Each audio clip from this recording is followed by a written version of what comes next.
Welcome back, everyone. So we are now going to have a series of 2 talks from Dr. Ari Sravan. Ari was a graduate student at Northwestern, which is when I first met her, at the time working purely on theoretical astrophysics and stellar evolution. She's done a lot of really wonderful work along those lines. So if you work in that area at all, I would highly encourage you to talk to Ari. Since then, her work has pivoted a lot towards machine learning for time series data sets.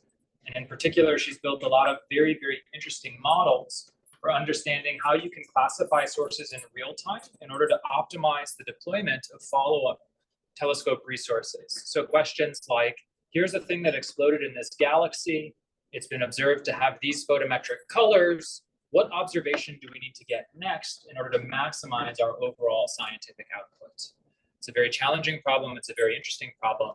And Ari's done a lot of great work on that. In particular, Ari is now focused on developing a lot of things in the context of reinforcement models. Reinforcement learning is an entire large branch of machine learning that has a lot of very active attention right now. If you've heard of the very famous results about how there was a model that was built to play the game Go, and that model beat a Go grandmaster, and this was several years ago at this point, but all of that was done with reinforcement learning, which is a little bit different than sort of the standard supervised machine learning that we've mostly been focused on for the last couple of days. Now, reinforcement learning is a big enough topic that we can't actually cover all of it. So the 2 lectures we're about to hear are essentially setting that up, but we won't get all the way there because it's a little bit too rich, a little bit too complex for the time that we have. But our next 2 lectures from Ari are going to be setting up that particular regime. Okay. Thank you, Ari. Thank you, Adam. Oh my gosh, thank you so much. Really appreciate it. So first of all, I wasn't here in the first few days, so welcome to Drexel. If you're in Philadelphia, we appreciate this beautiful city. We're very glad to have you all. Drexel has a lot of good resources, and we have a lot of interest recently in making sure that we're using state-of-the-art machine learning approaches to maximize all the potential that data sources are presenting us in terms of new scientific developments, achievements, and so it's a good time to be here. I encourage you to interact with folks.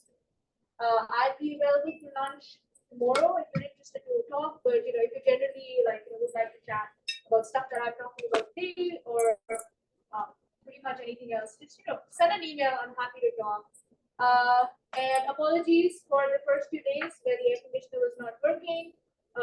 This was very unacceptable. So if you guys have specific things you want to share, we'll make sure that that is heard and that we can make sure that that doesn't happen. We want to make sure that you're comfortable as best as possible and that in this learning environment. So anything gets in your way, it needs to be heard by us to make sure that that doesn't happen. Anyway, so yeah, as Adam was mentioning, so I do a lot of work that involves that things about decision making under uncertainty. Now, as Adam was mentioning, this is a very different domain than some of the stuff that you will hear in you'll hear about in traditional data science courses. So this is actually probably the first time that I have heard about it or I have presented this material. So you'll be the first people to think about it. In general, so what I will say is that so you're seeing here OneNote pages that I'm writing on. By the way, am I audible right at the back? Can everybody hear me super clear? You guys? All right. If I'm not, yell at me. And please do, I don't want, this is probably shaped like a lecture, but, that would mean that, I'm teaching you and you're my pupils and my, students. So ask questions if you don't understand something. And feel free to interrupt. Anyway, so the point I was saying is that, this links to this slide. Sorry, these pages will be available on the GitHub page. So if you click on it, the text that I'm writing will show up intermittently as the thing syncs. So the idea is that you will have access to this now and in the future. And as I give you your assignments, you'll have access to that material. So another thing I will say is that this relies on material that I first relies on material from Emma Brunskill's lectures.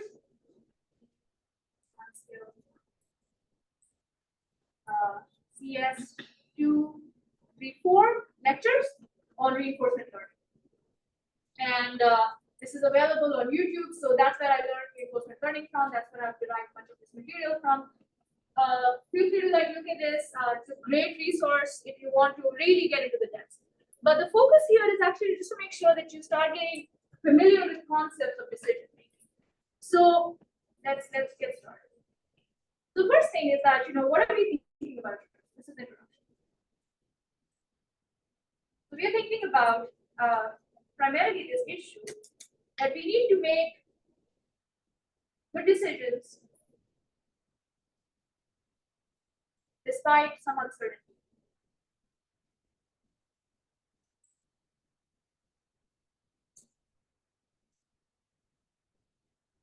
And this type of problem is not like typically taught in courses in data science. But you can imagine this being like pretty much the same, like an issue that you might encounter in daily life. So, for example, you enter Philadelphia for the first time. You may be thinking about where to eat at a restaurant, right? So you go to like your favorite website or like Yelp or Google, and you look at a bunch of restaurants. You have some information. It doesn't give you all the information. It tells you what people have said they like. It doesn't tell you whether you will like it. You have access to the menu. You're here for 5 days. And you want to make sure that you maximize your satisfaction of restaurants that you visit. So these types of decisions are pretty common. So you have some access to some information. But the moment you maybe say, for example, are using the website for the first time you go to a restaurant, you'll be like, hey, did my experience at the restaurant match what the review said or not? So next time you have a chance to do better. In the case where you have all the time in the world, the best strategy would be to go to all restaurants and figure out what your preferences are and make sure that that's matched. So you can actually run a very good policy. So this word policy is what you choose to do given the information that you have, and I'll discuss this in a minute. And in reinforcement learning, which is the larger umbrella under which these types of problems are dealt with, is the fact that you usually have limited or incomplete information about the world. You have a fixed amount of resources or time or any amount of decisions that you can make, and you want to maximize how well you're doing in that with that amount of time or resources.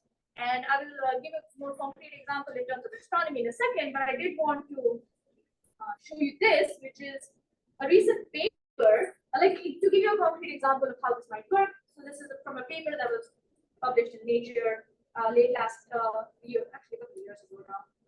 So what happens is that a bunch of people fill out some forms that say something about their COVID exposures, and this model called EVA is a reinforcement learning system that makes the following decision. It says whether or not somebody can leave without a test, or whether or not they have been selected for sample collection. And that system is then fed in and improved so that EVA learns how to make good decisions. So these are actually real-life applications, and these applications usually are, so I think a good way to think about where you may want to use reinforcement learning or decision-making system is that when you have access to very limited time or resources, and you need to make good decisions with that, those would be places where you would want to use reinforcement learning. And even though reinforcement learning is a completely different branch of data science or the AI more broadly, more recently we have been seeing more and more applications. We see these in self-driving cars. We see this in things like large language models like ChatGPT, where it learns how to interact with you on an iterative basis. So it's really informing a lot of systemic iterative system designs, especially when you're dealing with when you're dealing with resources that are limited. And these could be things like whenever you're talking to people or expensive resources. So in healthcare, for example, this is pretty tough. So going back to this, So another thing that usually, which is different from traditional machine learning, is that we think about this issue of exploration versus exploitation. And what this means is exploitation. Sorry, I don't know. Exploration versus exploitation. It means that how much time do you spend trying to learn about the world versus acting on your best belief right now. So one of the strategies, for example, you could do the restaurant problem that I was talking about, is that you go to a restaurant, you like it, and you just make sure that you spend all the 5 days going to the same restaurant. Because you are risk averse, you don't want to be disappointed going to a restaurant you may not like. And so the idea is that how much time do you gain learning more information? Do you spend the next time going to a new restaurant, which would be exploration, versus do you act on your best belief right now and explore? This is a hard problem to do. And usually classical supervised learning, unsupervised learning will not allow you to do that in any sense. The other thing you want to do is you potentially want to generalization. Now this, you may obviously, this happens in supervised learning and unsupervised learning as well. But essentially, you may want to use your experience now and generalize to your home city. You go to New York, you go to Los Angeles, you want to know whether your experience right now can generalize to your restaurant experience somewhere else. That's the other issue. The fourth thing that this type of mechanism helps you do is deal with delayed consequences. So an example of this would be, say for example, you want to know if the food settles well with you, but you don't get stomach upset from eating the restaurant until 48 hours later. How do you still make good decisions about getting to the best set of restaurants in N counts? That would be another thing that you will not have dealt with in supervised and unsupervised learning. So, so in general, like let me just make this larger situation. So if this is AI for you, and there is a bunch of stuff here. So if you have supervised learning, actually it's pretty big because it's a huge part of the AI infrastructure. Unsupervised learning is probably here, and then reinforcement learning is over here. And it's a much smaller actually. Probably make it tiny because it's relatively smaller in terms of applications. But it's completely different domain in terms of the problems it has. And there are specific types of issues which will be best dealt with in reinforcement learning and not using supervised and unsupervised learning. So what is the classical situation that you're usually worried about in decision-making systems? So you usually have an environment that you're interacting with, and the environment presents you with a state at time t, at time steps t. And there's a decision, there's a person or a decision maker that sits over here, and the decision maker needs to make an action towards the environment that can change the state distribution. And in turn, the environment, as a result of that action, presents here. In turn, the environment presents to the agent, this is the agent, the actor or whatever you want to call it, a new state along with a reward of how well it did in the previous state. So this could be, for example, like in the restaurant example, the state could be a bunch of restaurants that you're given. You take an action to go to restaurant I, and the reward is how well you like it.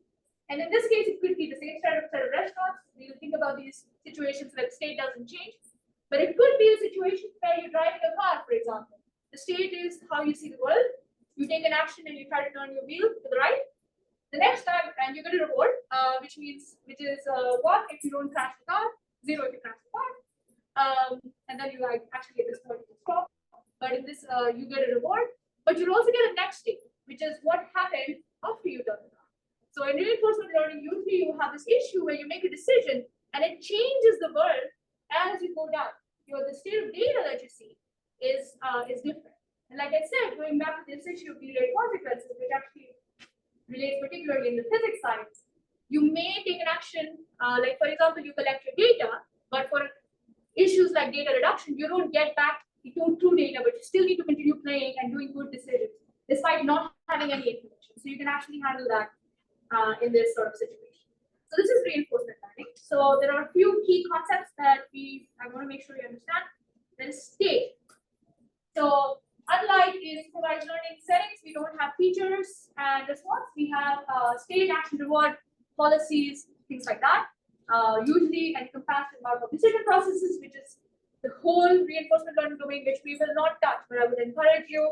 It will allow you to deal with the full sophistication, which is how the state changes, rewards being delayed, things being stochastic. You try to turn your car, your gear fails, everything. It can deal with an immense amount of sophistication, and that's why it's used in control systems more broadly. So you have state, which tells you about the state of the world. This is a mathematical representation of everything that you know about the environment. Action is a mathematical representation of all the things you could potentially do.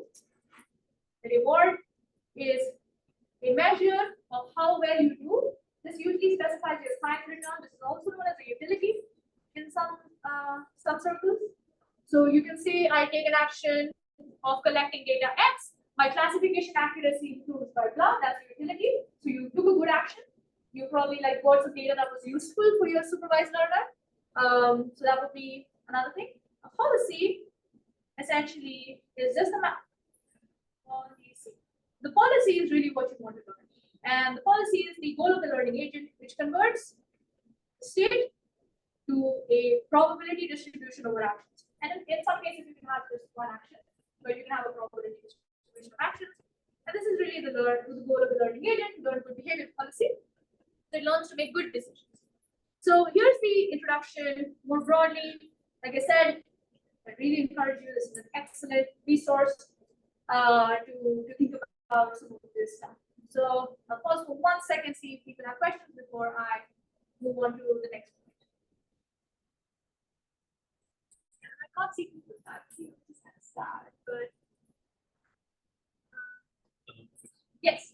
Can you please give a simple example, like the state action reward? Sure. Yes, of course. So I'll give you that. That's a very, very good point. All right, can you repeat the question as well? Yes. So the question was, can I give concrete examples of state action reward policy and stuff like that? Yes.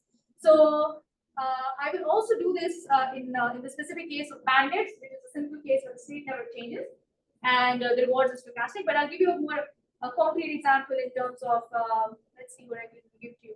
So for example, let's I'm actually, because my brain keeps going back to the lectures from Emma Brunskill, this can be a situation where you have a robot that is trying to navigate some halls, and you are equipping it with a laser range finder, and the idea is that you find a way to go down this hall. So the state distribution in this, the state representation in this case would just be, for example, could be one of the choices is have the distance of the nearest obstacle in every 1 degree bit. So this could be, here you're like at 30 feet. At this point, you stop maybe 30 feet, and at the corner, maybe somewhere down here, you're at 2 feet, and so on and so forth. And that would be the state distribution. And this is a very simple type of bot here. It can only turn left, right, whatever. One of the four, it can only turn like in 90-degree angles. So it can. So this would be the state. The actions would be turn left. So it could be, stay the same. For example, I keep going where I am, turn 90 degrees to the left, turn 90 degrees to the right, or maybe go 180 degrees and I go back to where I came from. That would be actions it can potentially take. Reward could be like, for example, it really depends on how you want to structure the system. But a reward could be really just like you can give it a simple reward. You give it a reward of 1 if it doesn't crash, or if it doesn't hit something, or 0 if it does. And then you have to maybe backtrack. In this case, the episode doesn't end. It needs to like I said, in bandits, you could see a specific example and you can even implement this. But I just wanted to make sure that So policy could just mean that, given a particular state of the world that I see, given a particular.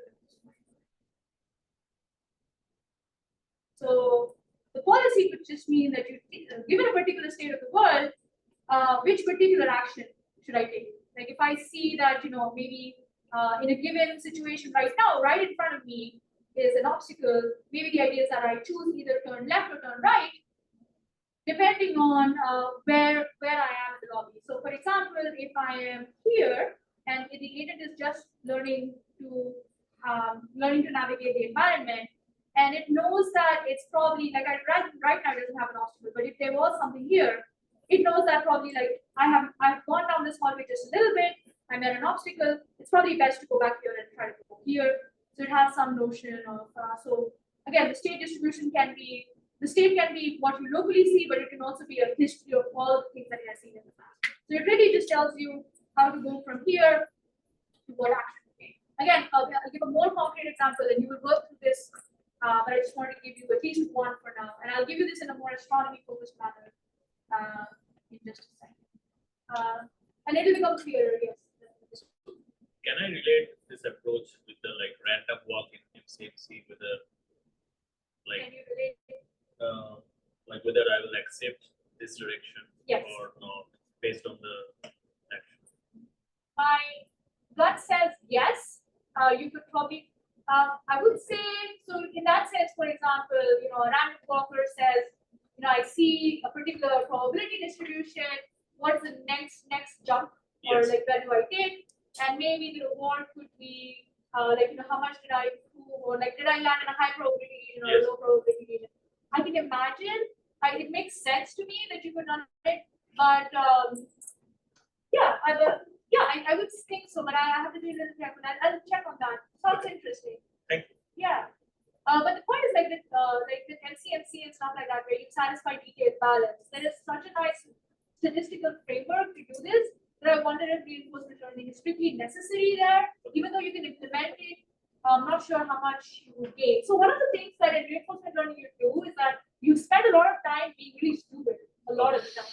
So for example here, I'm a robot and I'm trying to figure out a way out of the loop, right?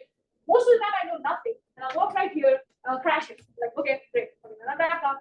And then maybe at that point, you'll see some of these examples. I'm like, okay, maybe something went wrong and I don't find it here and I walk again and I'll crash it. So it takes a lot of time. In fact, when you see some of these online examples of robots trying to navigate, they spend a lot of time flailing around, not knowing what to do. So you make a lot of mistakes.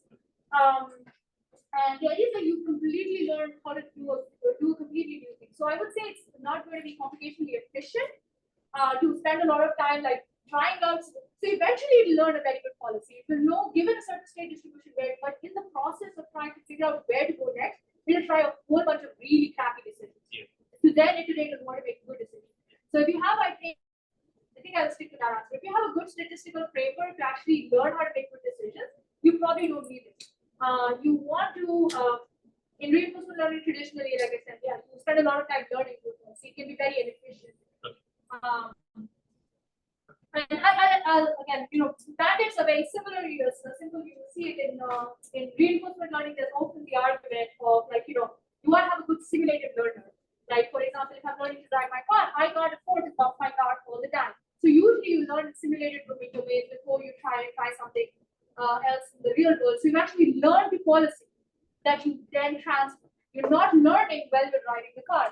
So when you are bandits is an example where you actually try to minimize how many mistakes you make. So in reinforcement learning generally, like I said, you make a lot of mistakes. Bandits is an example where you want to make sure you minimize the regret right from the start, but it's a much more simplified domain. So anyway, this is a large umbrella of type of methods. That would be one reason I wouldn't use it for MCMC. But any other questions? Okay, so let's move on to the next topic, which is just talking about bandits. Okay.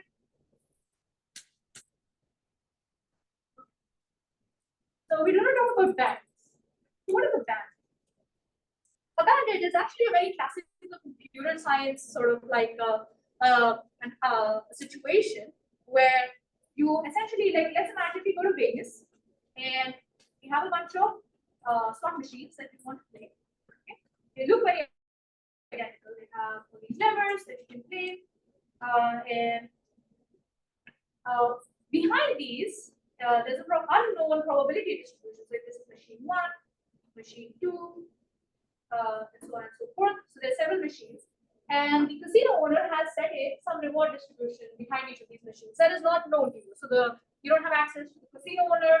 Some of these are very good machines. They can give you good rewards. They don't give you the same reward every time. When you pull something, you get like a certain, you play, you get a certain reward, but you don't know what it is. And in the multi-unbounded setting, you're essentially here and you want to play these machines, these M machines. I'm sorry, I'm calling this M. Let me call this R1, R2 to denote like which machine it is. So there are M machines that you're going to play. And the idea is that you want to spend time exploring these machines such that at the end you maximize your earnings in this game that you play. So you want to sort of play with these machines. So let's try to exercise. So here state actions will become a little more clear. I'm actually going to start asking you. So can we think about what actions are available to us in this environment?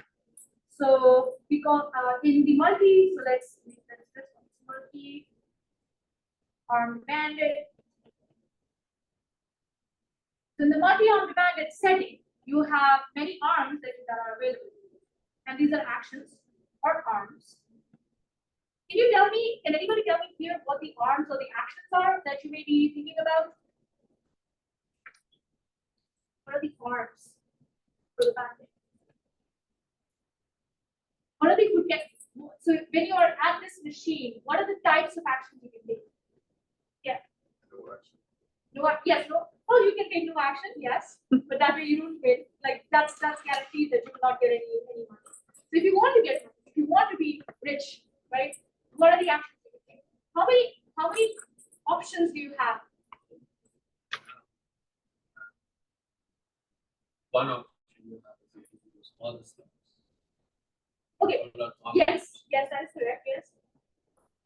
Based on the win, or you can do a sample size of machines based on the win rate of those machines. Probably remaining machines. Exactly. So you're jumping ahead, by the way.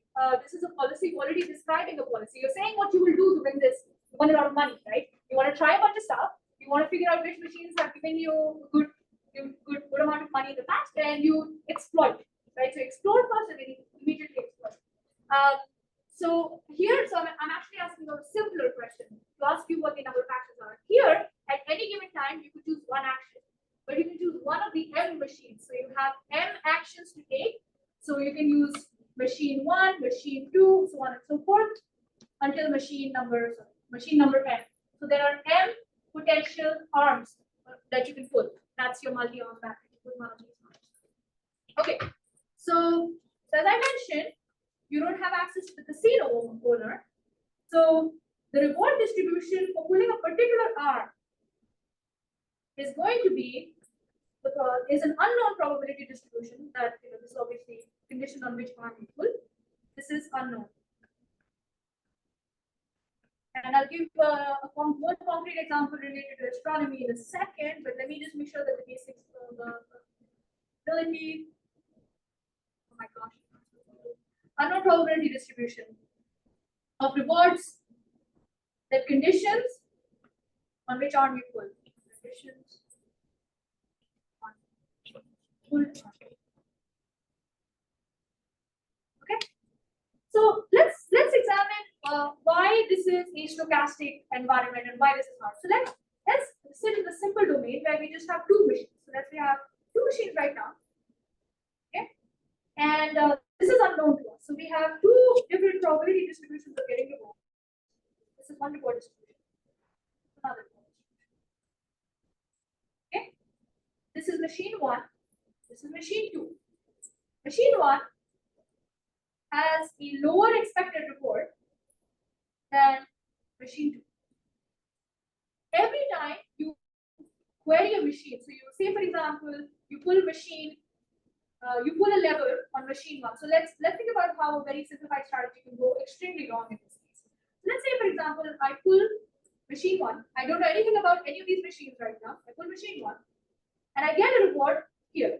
I see a reward of whatever I see. So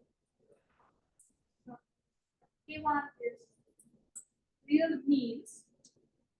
So the means are 1. But when you pull at any given time, you can get a reward at that moment. And then you pull machine 2, and then you can get a reward. Maybe you get, well, statistics happen, and you get a reward right here. And the idea is that when you, for this particular set of pulls, it could be that you get a reward that is higher for machine 1, even though on average you would be better off pulling machine 2. And this is the core problem. So, especially when these reward distributions start getting closer, you could spend a lot of time trying to learn this probability distribution and be doing not very well. So essentially, we want, given this unknown probability distribution, as you start pull these arms, you want to do well. So let's, and by the way, just to mention, these I show here normal distributions, Gaussians, but they don't have to be Gaussian strictly. In one of the algorithms, we actually will have an unknown shape of probability distribution. The probability distribution shape will be unknown to us. In some cases, we know that the structure is some form of known property, so we may want to reference that. Okay, so just want to introduce a couple of concepts. Okay, actually, let me skip that for a moment right here. So as your colleague was mentioning, so this is just an overall multi-banded setup. I'll come back to some mathematical definitions. So let's think about various things we could do. So let's think about the simple strategy. We'll call this greedy. Actually, it's called. So what is a greedy strategy? Greedy strategy says that I will try to estimate the rewards that I get by just running a bunch of pulls initially. So I basically go and I pull all the arms, and I get a running estimate of the number of pulls. So we're going to call this, 1 second, here.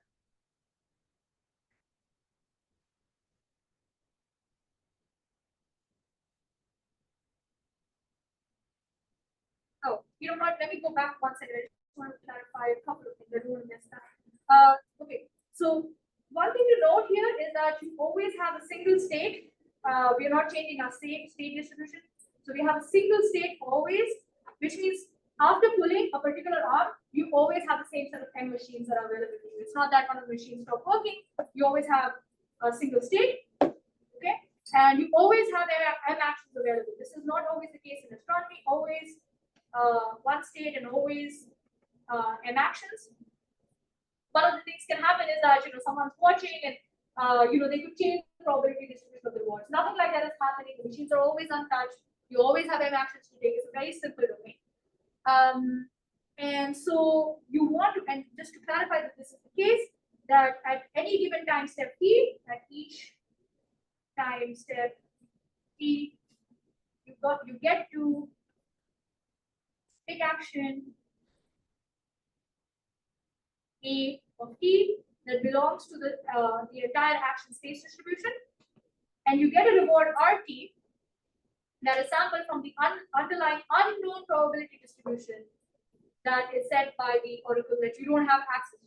Because if you did, you would know which machine is the best and you would keep playing it, but you don't have access to that. And the goal of a bandit is to maximize the cumulative reward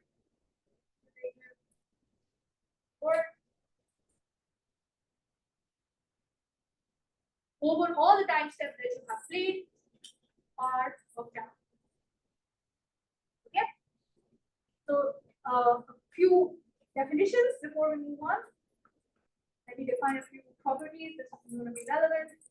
And if this seems already too complex, that's because you're just getting started in reinforcement learning and it becomes extremely math heavy.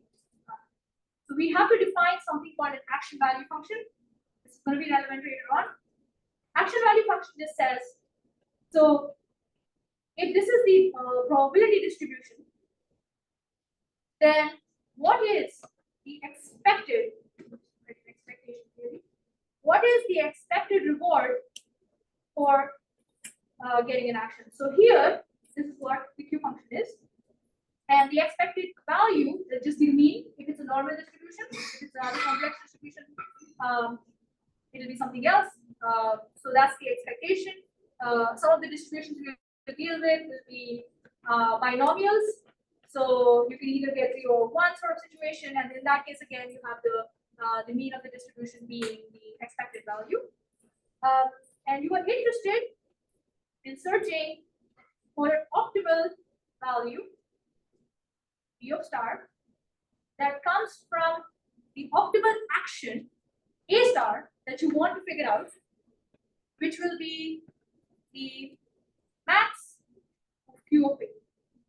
So for every action Q, for every action A, you have a variety of means. So you can have R1 and R2. And all this equation here is saying is that the optimal value B star is going to be R2, because that has a higher value. That's the max of all the actions. So this is obviously to compare R2 is greater than R1.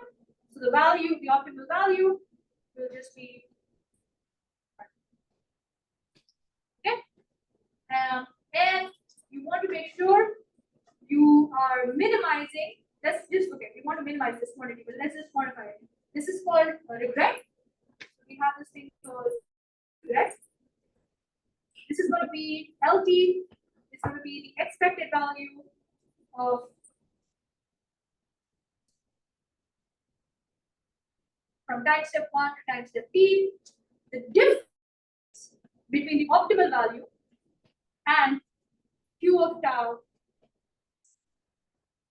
Now, I want to spend at least a couple of minutes on this one because we will code this up and we want to make sure you do this. Let me state the following. So these two, and this is a problem in reinforcement learning generally, we want to optimize over quantities we don't know anything about, and we will learn from the environment. So these two are unknown quantities.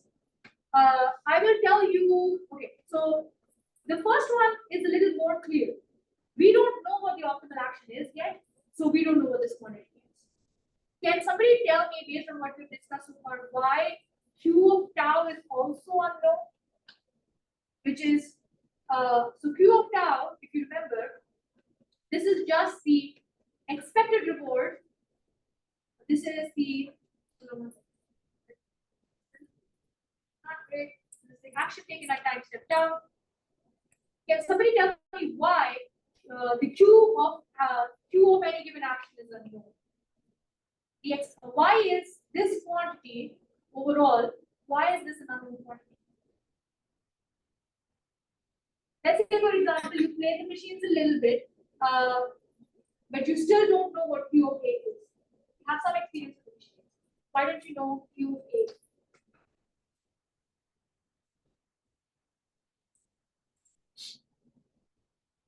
Yes. Because you've only taken a finite sample. Yes, exactly.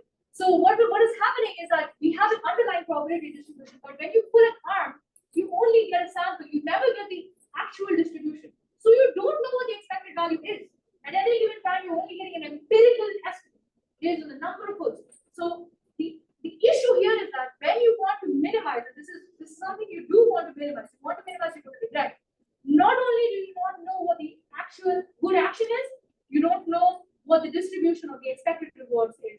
So this is a quantity that's impossible to compute, but at the same time you want to minimize it. So that's one of the issues why this is at the heart of why this is a little complicated to understand. Okay, so let's go to one strategy that your colleague was talking about here, a greedy strategy. So here, let's say, for example, so what my greedy strategy might be. I will say, like, say, for example, the goal here would be to estimate, get a running estimate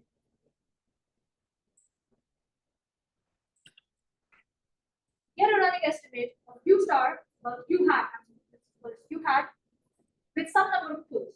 I'll go through a concrete example in a second to become clear.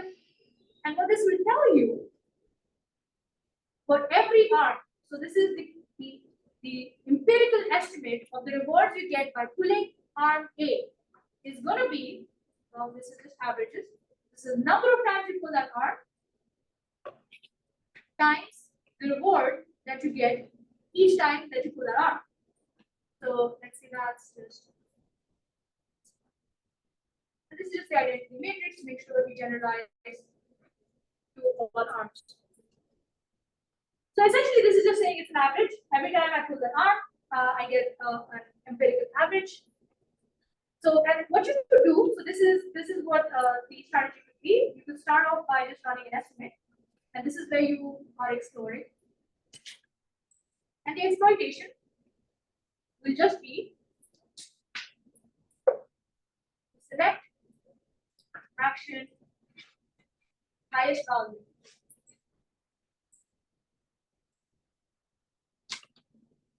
So that would just be you after you run this estimate, you do a bunch of pulls, you spend a bunch of money at these machines. You just pull the action that gives you the best result. Okay. This is what your friend here was suggesting. Just pay the machine some n number of times, get your empirical estimate, and then just keep going with the machine that gives you the best result. So let's say, for example, we can go to the previous example where, for example, here why is this bad? This is a bad strategy because you could get unlucky. And in a situation where you have rewards that kind of look like this, if your pulls are misrepresenting your sample, in this case you made a pull and you got very lucky, and machine 2 looks really bad in that one pull, you could end up being locked in the bad action forever. So this is not great. So let me, at this point, I want to make sure I want to clarify a particular type of example that we will be running from now on. Make sure that we are using an astronomy example. So let's run in the context of the following example from now on. So we have, say, for example, the issue that we have 3 groups of stars. So say, for example, somebody went and cataloged 3 groups of stars called A, E, C. These are groups of stars. Somebody labeled them. Maybe one of them is, I don't know.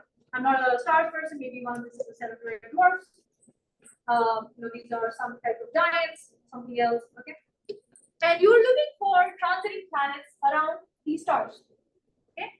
So if you have 3 different groups here, and these, by the way, I'll ask you to see if you can understand how this would be related to bandits. So your goal is to, for example, get high resolution light curves.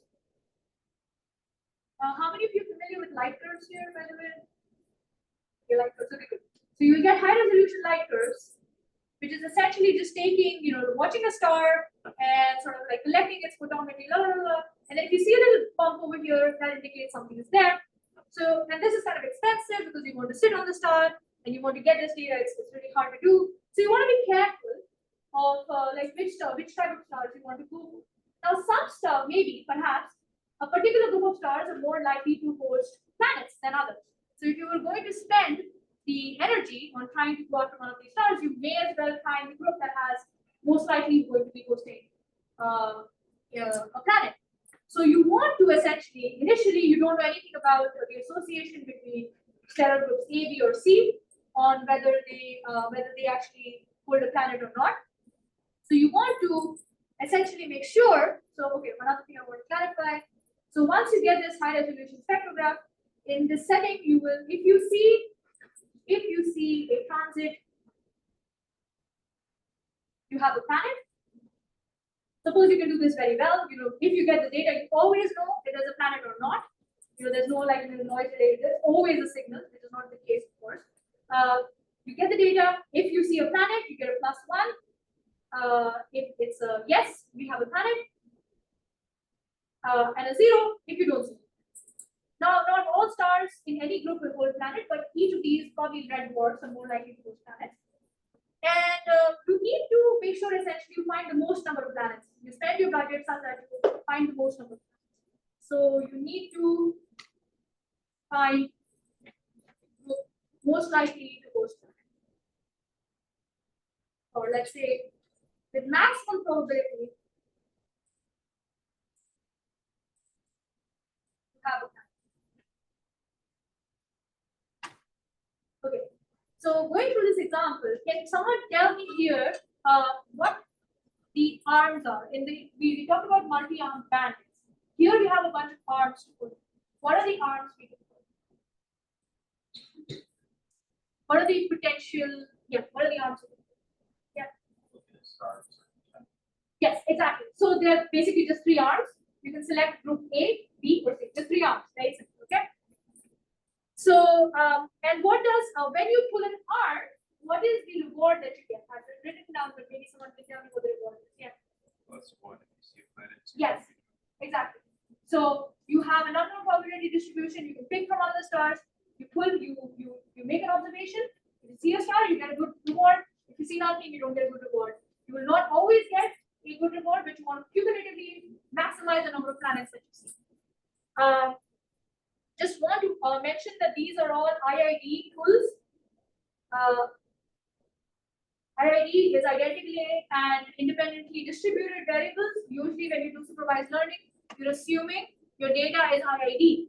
This is not always the case in reinforcement learning. In this case, it is. IID just means what you do in one pull does not change what you do in the next time. You always are dealing with the same distribution. This is not the case in generalized control, as I mentioned. You can switch away. What you do now can change what is, if you are moving right, for example, in the star, and you're hitting something, you are not going to start taking the right. You don't want to move right probably further. You want to move back. So the situation can be different. In bandits, it's simple. All the pulls are IID. Okay. Perfect. So let's think about how greedy. So this is a situation that we just walked through. So let's think about how greedy might be. Okay, and why greedy is not a good situation. Okay. Oh, let's put some numbers in here first. So let's say, for example, there's a truth underlying distribution, and they're Bernoulli. Does anybody remember what Bernoulli distribution is? So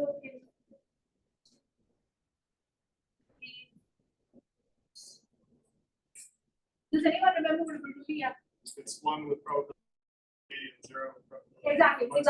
So like, so can someone tell me in a coin toss, with just 2 outcomes, a head or a tail, what is the Bernoulli parameter P for a fair coin?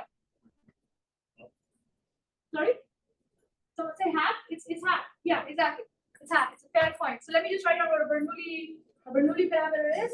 So Bernoulli parameter is, you have 2 outcomes K, and a probability of getting that outcome is P if K is 1, and it's 1 minus P if K is 0. Okay. So we're gonna set up our situation, and you could actually put this up and see how you can do better and better decisions. So this is, oh, and just to note, by the way, Bernoulli is a special case of the binomial distribution.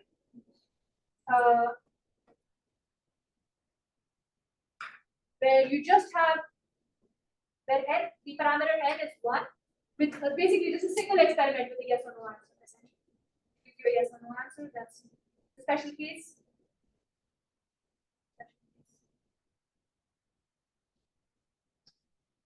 Okay, so here we're gonna set up our situation such that we know. So say for example, the group.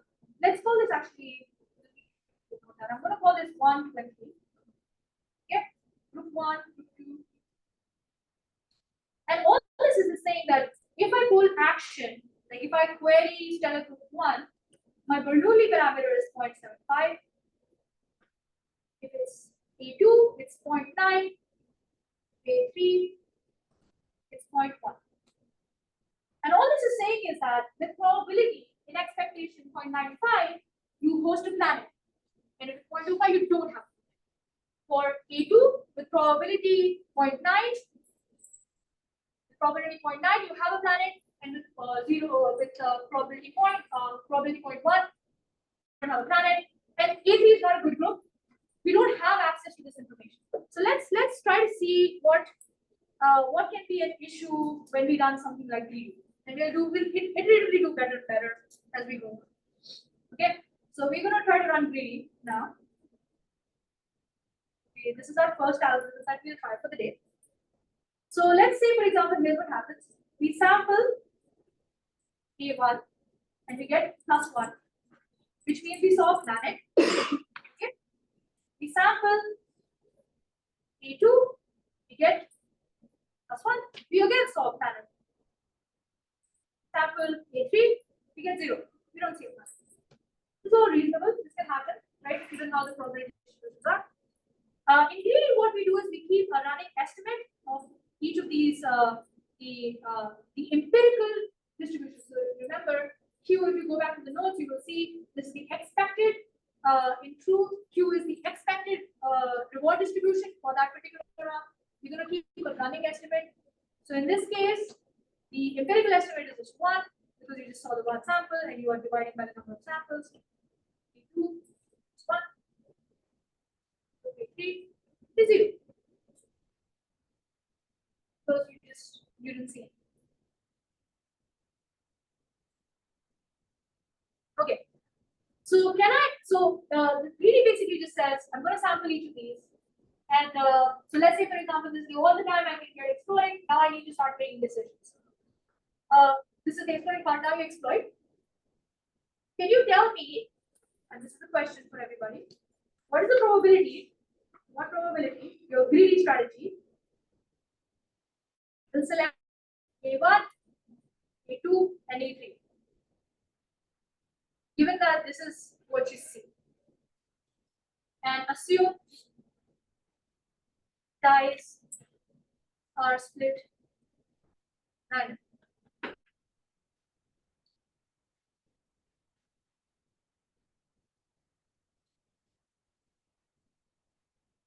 Actually, you know what? A minute, talk to somebody next to you. This is what Emma does in class. I think it does well. See if you can understand what is the probability that you will pull each of these arms once you've done this exploration. We just have some data you've collected. Yeah, talk to each other, see where we're at.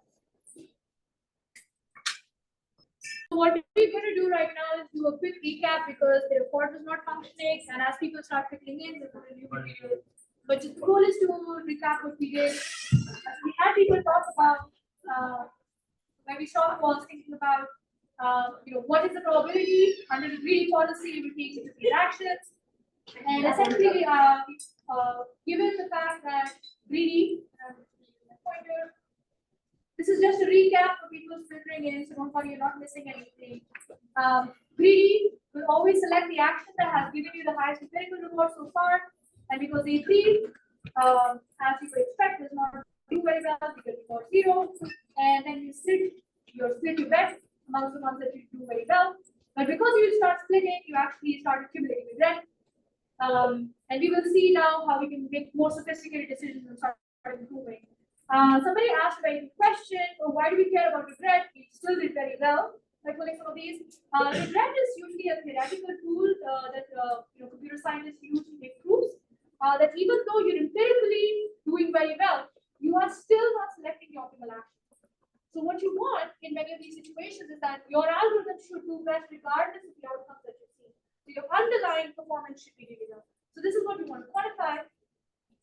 So let's see most of the seats occupied. So I'm just going to go ahead and we're going to run a slightly better strategy. Slightly. Okay, not too great, but we're going to start making, and then we start learning. So we are not learning anything so far. These are all not great strategies. Okay. So the next strategy we will consider is something called E-greedy. Oops. Sorry.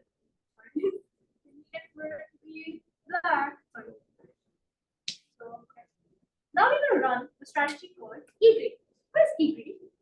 E-greedy just says, okay, you know what? I can get really unlucky. So let's just make sure we explore some percentage of time all the time.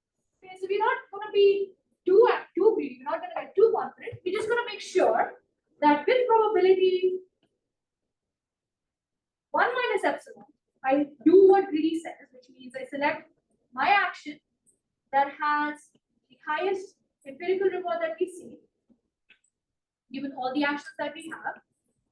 So the empirical rewards that you see.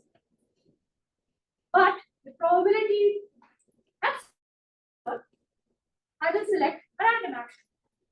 Anything. Just so that I don't get locked in. I don't get very unlucky. At least some of the time, I am exploring some of the other parts here. Okay. The thing to note here is that even if you did well and you got the right mark, you are guaranteed to be making the bad decision epsilon% of the time, because you are going to start pulling your bets. You're going to still be like, okay, you know what, maybe I still don't know. I'm going to keep my bet. Like, I'm going to start exploring some of this out. You will still be suboptimal epsilon% of the time. Okay. So let's see again what E greedy does. So we went through this example. This was greedy, right? So now we're going to see what E greedy does. We're going to say a very similar thing as before, right? So here we're going to set epsilon to 0.1, which means 10% of the time we always take a random action. Let's see what happens here. So here we're going to take action 1. We're going to get point plus 1. This is just the exploration. Okay, so we're collecting data. We're going to take action A2. We're going to get plus 1. This is the same thing as before. Okay, we're going to take action B. We're going to get 0. And like I said, these are all Bernoulli rewards. With some of these are high probabilities of giving plus 1, which means planets. Some of them are not. What we get, we took 3 data points. This is what we get. So, like I said, this is your E greedy policy with exactly this. This is your E greedy policy. I'm going to pose the same question as I did before. What is the probability? What is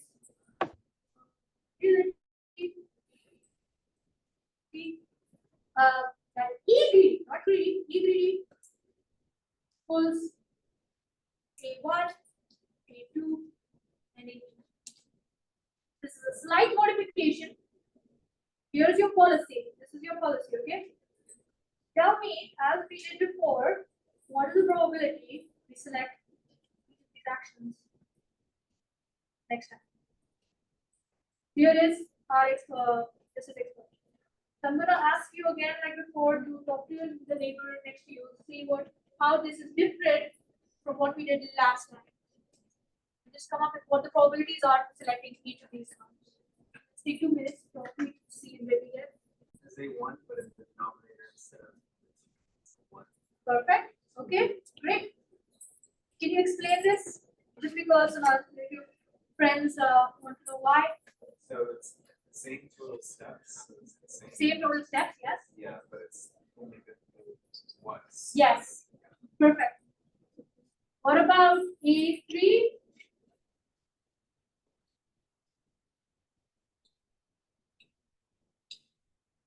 What about A3? What about yeah? Has it changed from last time? But it can be 1 second. I'll have you answer. Has it changed from the last time? The one upstairs, because we haven't seen any change. Still, we still have no more information. But has the upper confidence bound changed? Yes or no? Yes. Okay. Good. But what is it? So I think I have somebody wants to ask. Yes, it's A2 Sorry. It's the same as A2 and Okay. Yes. So it's just going to be 2 log 4 divided by 2. Okay. Yes. Did you have a question? Yeah.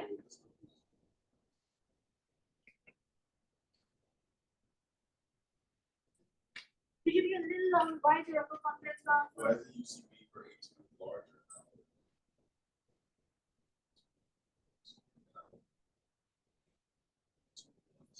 That's where the learning is happening.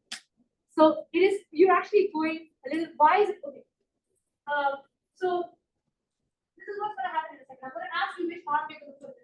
Which number is highest here, by the way?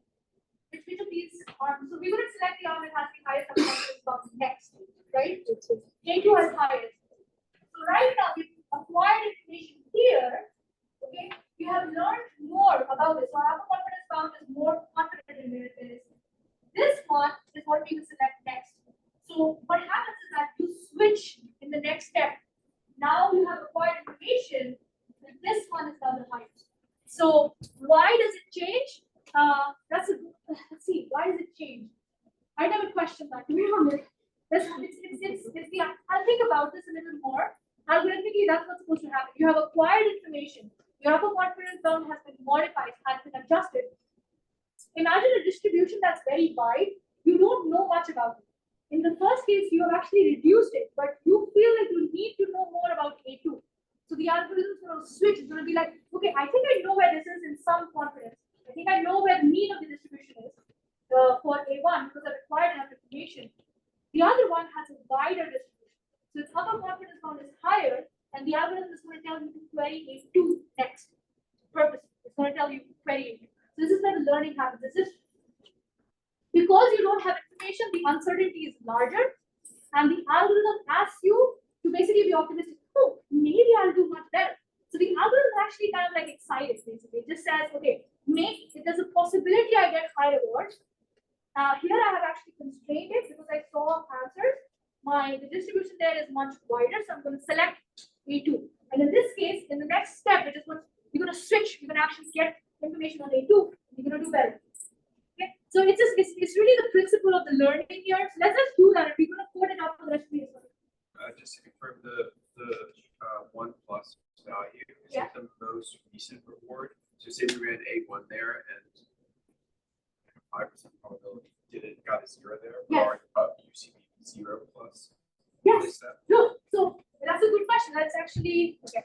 So you're all getting ahead of me, which is amazing. So let's just do this one more instance. So the question actually really was, okay, does this make sense? The question is, which arm will you pull next? Which arm will UCB pull next?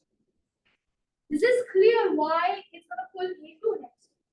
It's because A2 has a higher confidence bound. It's optimistic, and therefore you will pull A2 next. So here in our iterative chart, we are definitely going to pull A2. But I'm saying definitely. What if the reward was 0? In this sense, suppose we got unlucky. This is what you were saying. But there's some chance, no chance, you could have gotten a reward here that was 0. What would happen then? What would be the upper confidence bounds and which action would you select? Maybe take a second and we can write that down. So let's say in the modified situation, this is another question.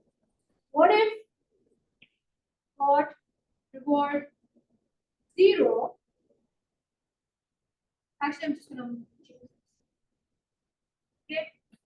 What are the new upper confidence bounds in this modified scenario? So this no longer applies. Not all of it. So let's take a moment to see what these numbers would be if you got a reward 0 for A1. Let's take a second and we'll come back.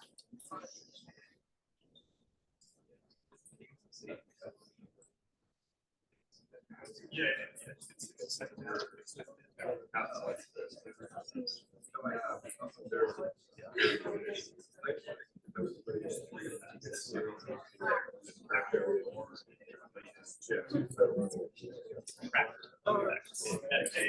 that the fourth instance, we hold the A1 arm and didn't get a reward, how would the upper confidence bound that we had previously changed?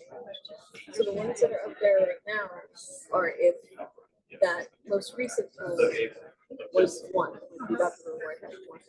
So the upper confidence bound for A1 has a 2 in the denominator now because that counts how many times that particular one was run.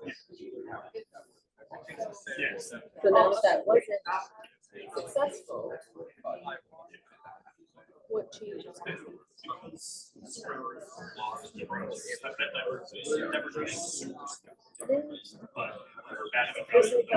a section a little bit further up that says what each of the numbers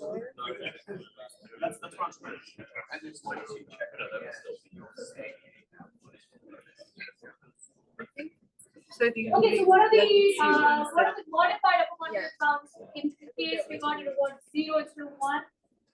And which action can we select next? So can we start with the first one with somebody who hasn't answered before? So the situation has changed. So okay, question 1. Let's say, does UCB A3 change from this one? Yes or no? No, it doesn't change. Okay, great. So UCB this doesn't get affected. Perfect. What about the other two? These do get changed. So what are they gonna be? Can somebody tell me UCB A1?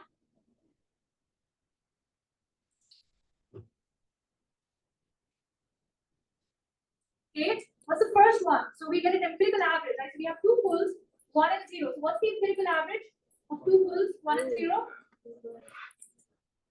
0.5, right? Okay. Let's write this. So we're going to compute this in a second. What about the second term? Is it the same or different from this one? Good. Oops. Because we have 4 total pulls, we pull that out, we still got a report 0. Okay. What about UCB A2?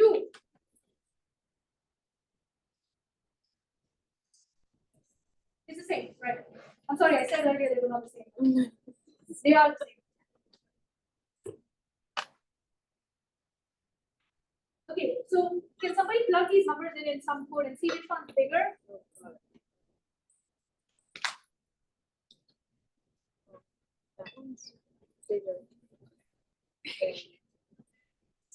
So which UCD is highest now? So what is the probability? What is the action we're going to select next? A2. Still, no matter what report we got, we're still selecting. So you can show that UCB actually has some linear regret compared to greedy, greedy. We're going to stop for UCB for now. We're going to spend the rest of the time actually coding this up to see. So what we're going to do is we're going to do the following situation. We'll have the same thing. But I'll ask you a question in just 1 second. Let's make sure that. Okay, actually, you know what? Let's ask the question and we get it coding.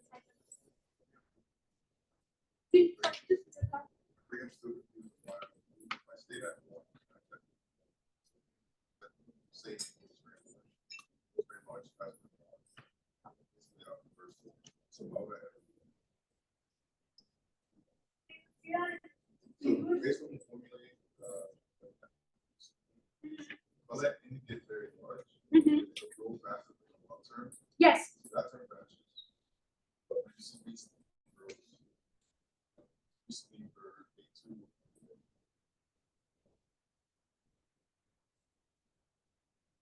still don't get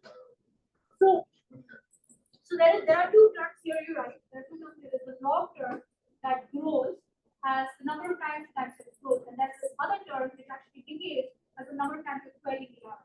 And the idea is that in UCB, you actually this trade-off is such that you end up with something you regret. Now, I would recommend. So let's go offline on this. It's a very good question. So it's really about these two big terms. And the idea is that as you start to take for information, your upper confidence count will be such that you start minimizing the confidence count on your total report, and you will switch according to where you will actually end up being in a very constrained. Given number of time steps, you will actually make sure that you have narrowed down your uncertainty range such that you're actually minimize your total report. So we will talk about something. It's a very good question. But maybe we're not.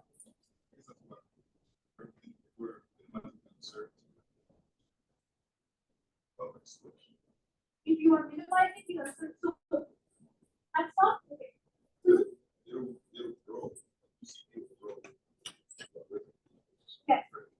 Yes. Because I don't do it once now. Yes. So that doesn't change.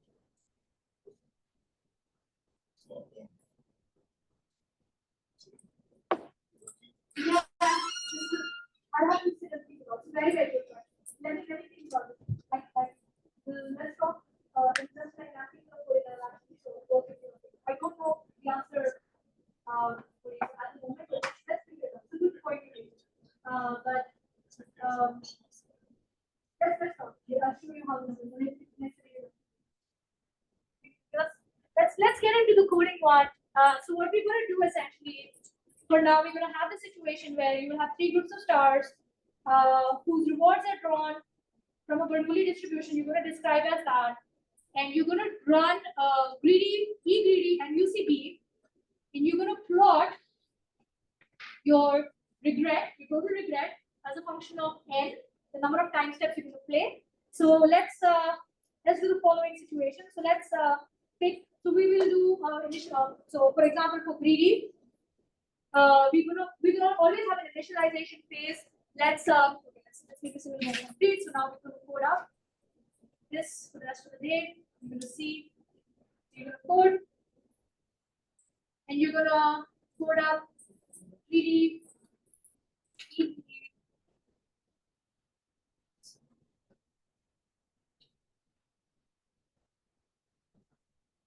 And UCB, you're going to make a rough, n iterative, like n different scenarios. So you're going to do n restarts in the same situation.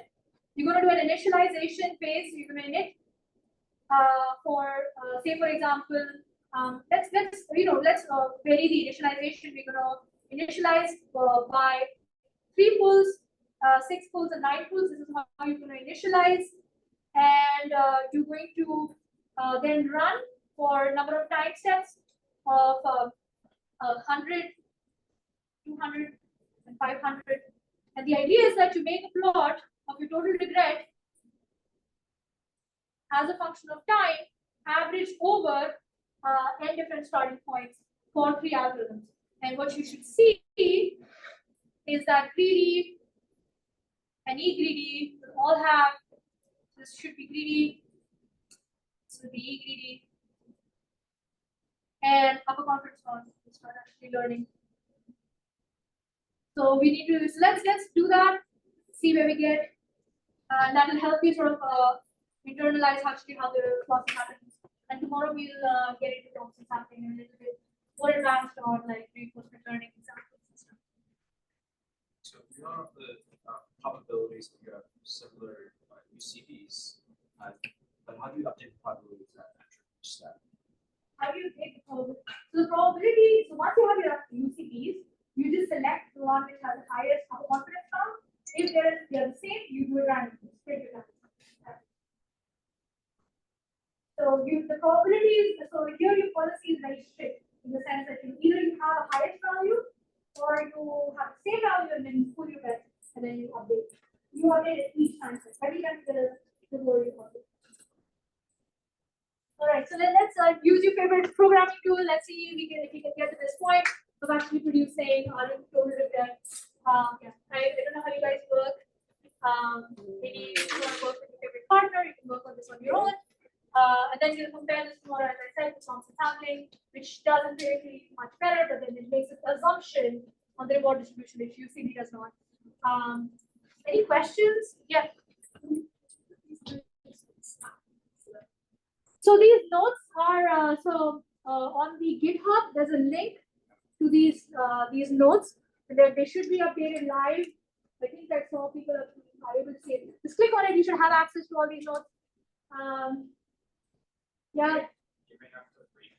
Yeah, just refresh. Yeah, it syncs. Yep, it syncs on like about a 2-minute time scale.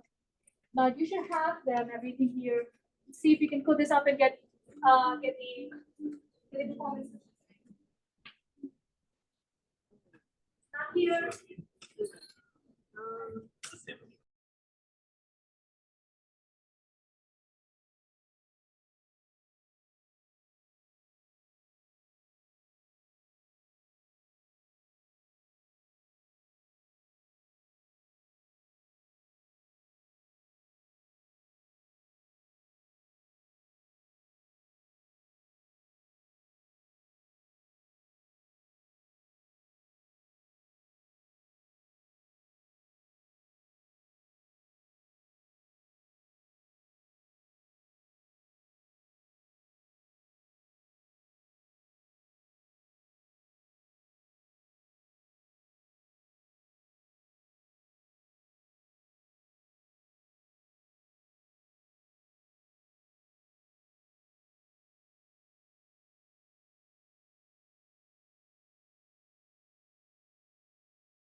what we could do is that I could present some, preliminary steps for tomorrow. We can actually sit together a little more, and as we do Thompson sampling, which is much more aggressive in its search strategy and learning strategy, we can actually spend time doing it a little more clearly. Okay, so let's just focus on greedy for a second. So we're gonna write greedy. Okay, so here there will be, so for example, we just do an initialization phase. So here, for example, we do 4 n in n. So these are like averages over which these are going to be sort of initializations, different types of initializations that we might want to do. So the reason we are doing this is actually kind of key to implement this, because it's possible that during your initial pulls you get lucky and your algorithm tells you that what's good, but this is not guaranteed. So on average, you will see that if you do many times, and this LP is plotted as an average over n, you will start seeing that you do have the presence of something like that. So we just want to make sure that we initialize some number of times, and then we want to make sure that, let's say for example, let's pick one initialization number, but you can iterate over many different inits. This is not as key, really. You can just pick one. Let's say initialization is 1, which means we put 3 arms, and at some point we're defining n arms, right? There are 3 arms. So there are 3 initialization 3, which just means pulling all arms.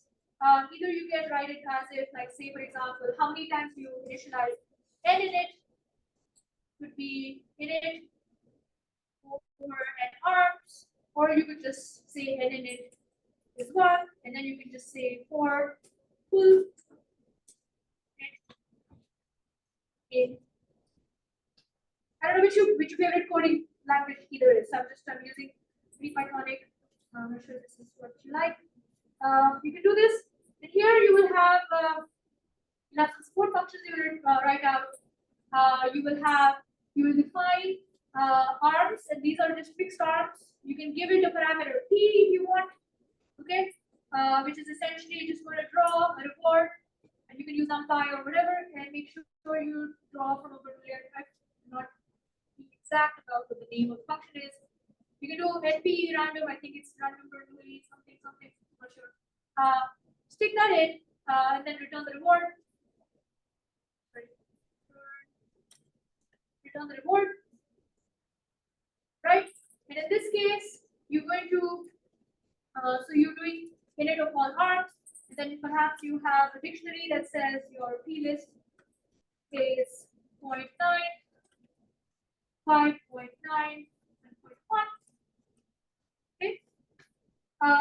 And then it's really up to you how you want to do this. So now you can just say, okay, you have a running estimate, so you have a reward.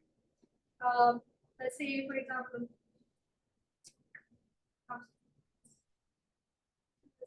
slightly better.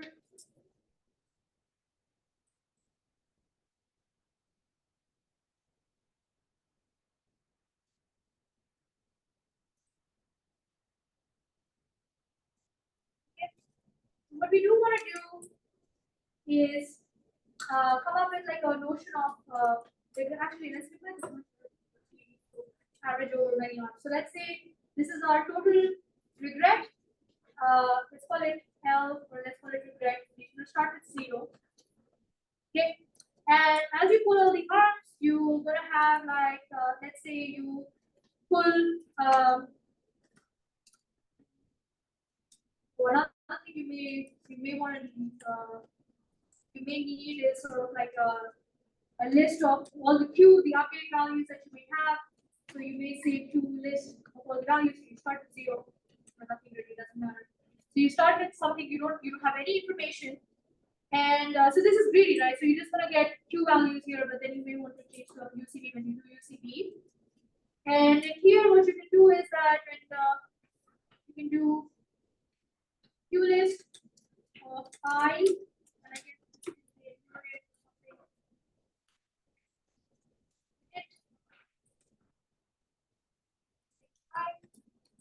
list I is arm P list. Hi. Hi. P plus equal to because you're just adding. Right, so this is your initialization phase. You do want to do an average, right? So you may want to even say head list, which is you keeping a tab of how many times you pull that arm. And first you update head list of I plus equal to 1 divided, and then you divide by head list of I. And what this will give you is after some initialization, what your Q values are. So after you've done this process, right out of this loop, right? It's still in this portion. You find what the argmax is. So you say arg select or select. It's going to be argmax of Q list. NP, I forget what the NP argmax will be fine. Q list, and this will tell you with that particular initialization which arm has the highest Q value. You select that arm, and for the rest of the phase, you have about 3 time steps. So just I think Python separates. Yeah, Python does have distinguished between over time. Let's call this H for horizon. I think this is often used in reinforcement learning. So we're going to use H to distinguish. So for T, in range H, just keep pulling that arm, essentially. Just keep pulling arm, this is going to be P, this, I, oh, sorry, select. This is the one you selected, right? And this is a number you keep track of. It's your running queue. You don't need to plot this. But this is sort of like how much, this is going back to this one.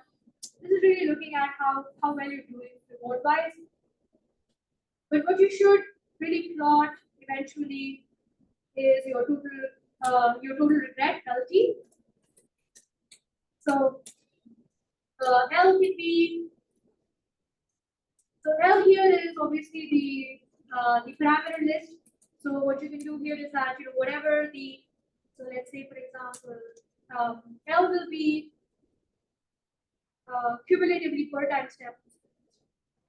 L, you're iterating, plus equal to, there's some constants of like telling you how many times you run this loop, but you can do L plus equal to the difference between argmax, NP, argmax of P list. This is your optimal, which you don't have access to, remember, but this is the theoretical part, right? This one minus the oh, I'm sorry, it's a 4 o'clock. Minus the, I'm going to stop. It's minus the I think it's the index function which just extracts for you what the value is P list for the arm select. Essentially, that'll just tell you how much you're doing worse than the optimal arm, and then you just plot that somewhat, I guess, at the end of this code as a function of time steps. So you can, what I could do is that probably write this out. I don't know if this is help if I write it down as a particular code, but I would encourage you to actually follow this, write it down on your own. There's not too much that I think I can particularly give you in terms of what else can be done here, but you really just need to plot it. And here the difference in from greedy is that your selection will be according to a different number. Instead of Q, you will use UCB, which is a modified Q with a constant of number. But it's 4 o'clock, and I think we should break for now. We can rehash this tomorrow with a different algorithm. See where we get at.